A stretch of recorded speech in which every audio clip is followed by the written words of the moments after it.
Bakeli mibeko bazali kosenga bolongwi ya Janine Mabunda na botambusi ya Assemblée nationale na bureau na ye mobimba balakaki kotika mokanda batie manzaka lelo balobi baleki mutango mwankama misato na ndambo pe boko na VOA60 bazali kati na bango.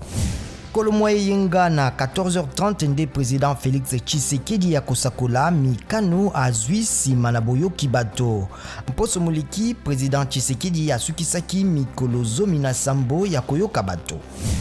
Président Donald Trump apesi mitindo ete mampinga pe basali babokengi ba Amerika balongwa na Somalie epai wapi bazalaki kosunga na kobundisa babundi balingomba El Shababa basanza eleki mokonzi ya États-Unis apesaki mitindo ya kokitisa motango mingi ya basoda ya Amerika na Iraq pe Afghanistan.